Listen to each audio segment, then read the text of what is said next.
Allez, bonjour à tous, on se retrouve pour notre fascicule numéro 47 avec la partie de peinture. Encore une fois, une peinture sans figurine. Je ne reviens pas sur ces explications, maintenant vous le savez, mais on va décrypter notre fascicule et notre partie peinture ensemble pour ne pas se bloquer dedans. Alors, tout simplement, notre Nexus, notre siphon du Nexus, on va le peindre de façon assez rapide, je dirais presque, parce que c'est... Alors, il est à la fois compliqué, pas très compliqué.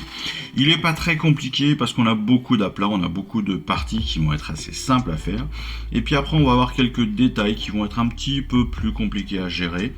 Non pas qu'elles soient très difficiles, mais c'est plus pour des questions d'accès, je dirais. Je rappelle quand même normalement, vous n'avez pas collé les deux parties. Vous les montez en sous-assemblage, c'est-à-dire que vous avez et la partie supérieure et le socle d'un autre côté.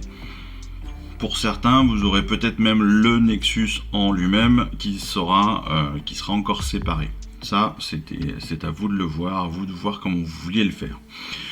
Pour la partie basique de notre siphon du Nexus, on va faire une sous-couche de blanc, de Corax White, ce qui va nous permettre de nous simplifier la vie. On va tout peindre en blanc.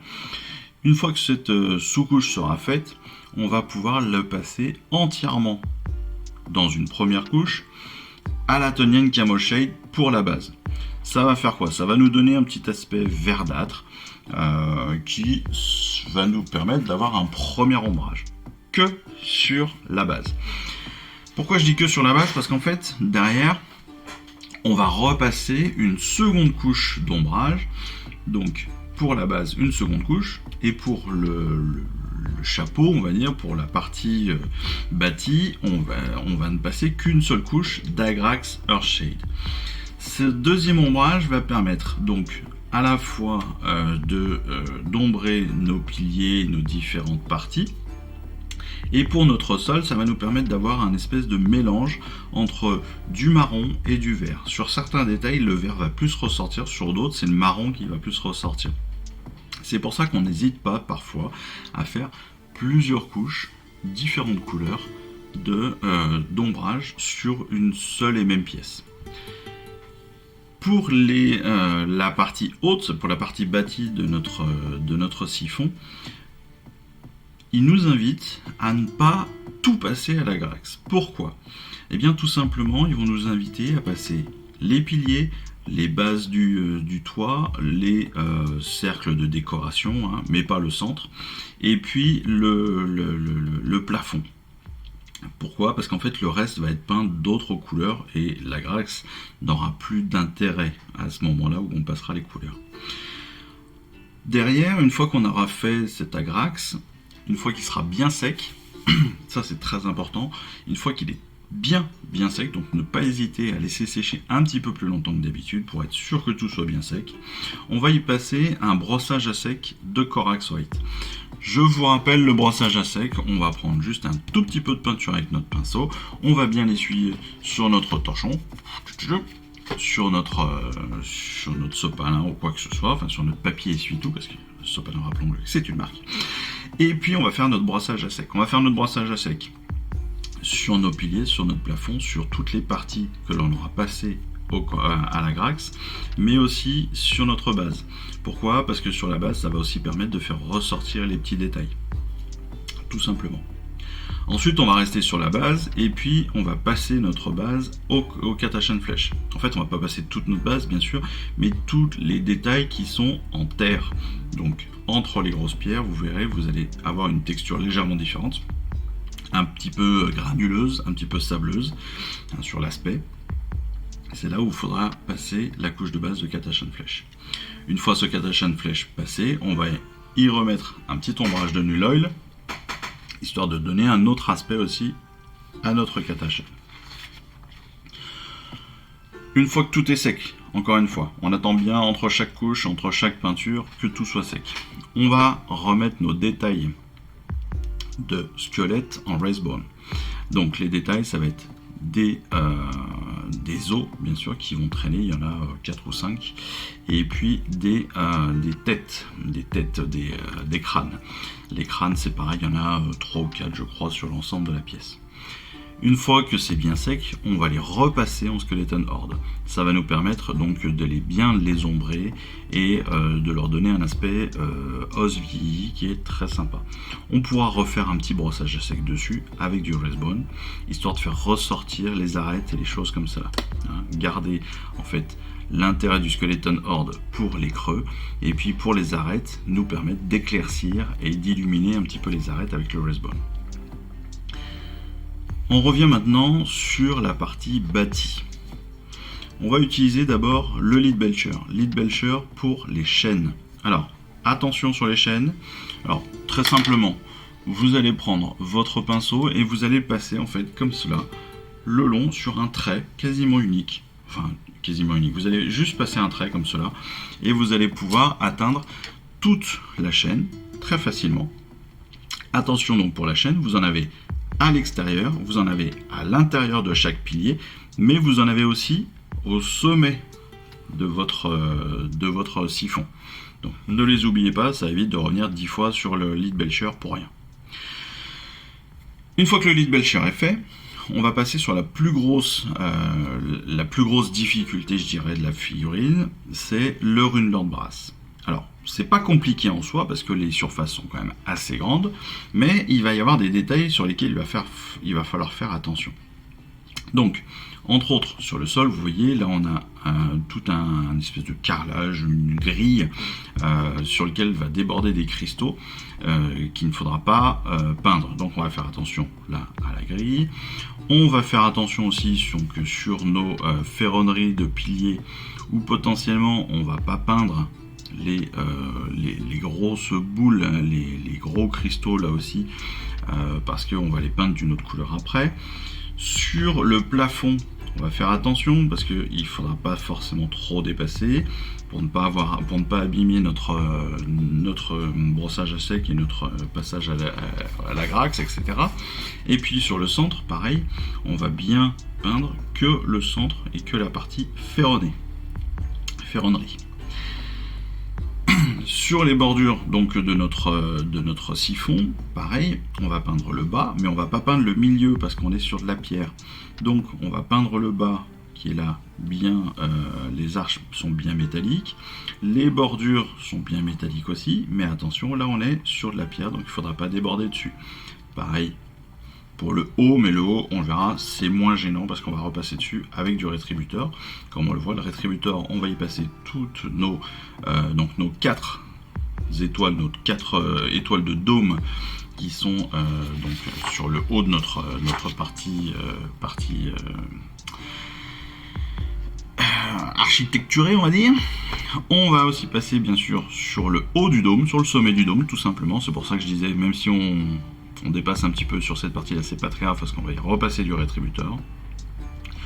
On va pouvoir aussi remettre du rétributeur sur les ornements du front de chacun de nos visages, puis après on va y passer, donc on va passer à l'ombrage. Pour l'ombrage, on va être sur du Null Oil pour les chaînes, sur de la Grax pour toutes les parties donc qui ont été passées en Runelord, et puis sur du Reikland potentiellement sur les parties donc dorées. Là c'est pareil, chacun va pouvoir faire un petit peu ce qu'il veut, ce qu'il souhaite, parce que alors, tout n'est pas obligatoire. Voilà, encore une fois, ce sont des vrais conseils pour bien ombrer, bien donner vie. Moi personnellement, j'ai considéré que le Runelord là était assez intéressant seul. Pour le rétributeur c'est pareil, j'ai pas passé toutes mes étoiles enfin j'ai passé toutes les étoiles, mais en l'occurrence le dôme je l'ai pas passé en Reikland. C'est un choix perso. Une fois qu'on aura fini ça, une fois que tout sera bien sec, on va repasser avec du Corax White sur les parties internes, sur les cristaux et sur le plafond à l'intérieur des ferronneries. On va repasser aussi sur je disais donc sur les cristaux de notre dôme et puis sur les cristaux donc de nos visages. Pourquoi ? Parce qu'en fait ces éléments avec le siphon vont être repris plus tard. Donc, attention, peut-être qu'il est intelligent de ne pas encore le coller pour ceux qui n'auront pas fini leur peinture. Personnellement, je suis allé jusqu'au bout de ce que je voulais faire, donc j'ai peint aussi mon Nexus, j'ai peint mes cristaux sur différentes couleurs, en l'occurrence mes cristaux et ceux de ma base ont été peints avec je ne sais même plus avec quoi, je vais essayer de retrouver mais je me rappelle plus. Qu'est-ce que j'ai mis? Je crois que j'ai mis du contraste Frost Art, tout simplement. Du contraste Frost Art, et puis après j'ai peint un petit peu le Nexus dans la même idée. Donc c'est très très bleu, c'est très très voyant, mais voilà, ça me plaît pas mal. Donc je suis assez content de ce que j'ai fait. Ensuite, comme souvent, on va revenir aussi sur d'autres peintures. On a l'habitude maintenant, on va revenir là sur les autres décors. Et entre autres pour ceux qui ne les ont pas finis, parce qu'ils n'avaient pas forcément les couleurs qu'il fallait. Donc, on va remettre une couche de Contour Blue sur les pierres bleues pour corriger les erreurs sur la partie, vous savez, avec le gros crâne. Hein. Ça c'est pareil, ça dépend de là où est-ce que vous en êtes. Allez, on repassera du Null Oil, on va faire un brossage à sec au Corax White. On va pouvoir aussi, là on est sur le décor avec les tentacules. On va pouvoir aussi continuer à ombrer les choses avec le Null Oil. On va repasser tout ce qui est partie squelette au Wraithbone, puis au Skeleton Horde, un peu comme on l'a fait là avec le Nexus, puis avec un brossage à sec au Wraithbone, encore une fois. Pour le décor avec l'explosion, on va repasser la base de l'explosion au Mephiston Red, puis à l'Averland Sunset en brossage à sec. Pourquoi? Parce qu'en fait le Mephiston Red va permettre d'avoir une couche de base, et puis l'Averland Sunset va permettre de faire éclater, en fait de faire exploser visuellement toutes les arêtes de notre explosion. Pour continuer sur cette idée, on va repasser du Corax White sur la partie qu'on a déjà peinte en bleu, puis du Null Oil, puis on va refaire un brossage sec de Corax White. Pourquoi? Parce que ça va nous permettre donc d'atténuer tout cela, de montrer les ombrages, mais de faire ressortir certaines arêtes. Pareil pour les tentacules, qu'on va repasser en Corax White, puis au Recland Flèche. Pareil pour les cristaux, eux ils nous les font faire en jaune, donc avec l'Averland Sunset, où on va corriger les détails en couche de base, et puis après on va y repasser l'Averland Sunset dessus, le Recland dessus. Pour la fontaine azyrite, eh bien c'est pareil. On va réutiliser le Wraithbone pour faire ressortir tous les détails d'os, de crâne, etc. Et puis on va repasser du Skeleton Horde. Potentiellement, on pourra refaire un petit brossage à sec si on le souhaite. Mais comme on est sur la fontaine, à l'intérieur de la fontaine, c'est moins évident, surtout si, comme moi, vous y placez derrière un effet eau qui va recouvrir tout cela. Le Runelord Brass va lui venir couvrir la vasque, le rétributeur la partie du planétaire, hein, en évitant, en faisant attention aux joints d'attache, mais aux points de jointure aussi à l'intérieur, le point d'accroche dans la coupe. On va faire attention aussi au fait qu'il y ait un extérieur, un intérieur, qu'il y a des côtés, etc. Donc on va faire attention à tous ces petits points-là de détail. Puis après on va venir passer la coupe à la Grax et le planétaire au Recland Flash Shade une fois que la Grax est bien sec, bien évidemment. On pourra justement, comme je vous le disais, mettre de la Tonian Camo Shade sur l'ensemble en fait de notre fontaine, sur l'ensemble du bas de la fontaine. Pourquoi? Parce que ça va nous donner cet aspect un petit peu mousseux qu'on pourrait trouver dans une fontaine plus ou moins asséchée. Vous savez, ça serait un petit peu des taches d'eau qui est un peu crépie, qui est un peu resté comme ça au fond sans trop bouger. Et donc ça va amener cette petite ligne de séchage qui va correspondre donc à cette idée d'eau qui a croupi, pardon, pas crépi, mais qui a croupi à l'intérieur. Attention sur ce détail-là, c'est pas grand-chose, mais ça peut être important pour la mise en situation, pour la vue tout simplement. Attention de bien faire correspondre les points, les lignes de séchage sur l'ensemble du modèle. C'est-à-dire que si vous le mettez là à, on va dire, un 5 mm, mettez pas le point de séchage sur le pied de la fontaine, ne le mettez pas à 2 cm. Voyez, soyez cohérent. Si vous mettez juste un trait de peinture sur les rebords, mettez juste un trait de peinture sur le pied. Ça paraît logique, mais c'est toujours bien d'être redit. Au final, on a notre galerie, comme d'habitude, avec nos centres primitifs qui avancent, pour ceux qui ne les ont pas finis encore une fois, et notre fontaine qui avance aussi. Vous voyez le détail là, avec l'Atonian Camo Shade, ça change vraiment l'aspect de notre fontaine, ça lui donne vraiment un aspect plus vieilli, plus vieillot, et plus vivante presque. Donc ça c'est important, c'est ce genre de petits détails qui font que votre armée va changer, que vos décors vont changer, vont vous mettre en situation, ils vont vous donner envie d'y aller et de jouer complètement. Voilà, donc une fois que tous ces détails sont faits, j'espère que cette vidéo de peinture vous sera bien utile, que ce décodage du fascicule vous aura été utile. En tout cas, moi je vous remercie encore de suivre la chaîne. Si ce n'est pas déjà fait, n'hésitez pas à vous y abonner, à faire péter la petite cloche pour que vous ayez un rappel à chaque fois qu'il y a une nouvelle vidéo. N'hésitez pas à faire un petit commentaire positif si ça vous amuse. Positif, je rappelle, voilà. Si c'est pas positif, bah, gardez votre commentaire, c'est pas très grave. Je vous en voudrais pas, vous ne m'en voudrez pas, et puis si ça ne vous plaît pas, bah, changez de chaîne, ça ne me gêne pas non plus. Et je vous embrasse, et on sera pas mécontent ni l'un ni l'autre, et ça ne sert à rien, voilà. Donc si ça vous plaît, c'est cool, si ça vous plaît pas, c'est pas grave, hein, on n'est pas là pour ça. Voilà, tout cela pour dire que cette vidéo est terminée, que je vous souhaite à tous une excellente fin de semaine.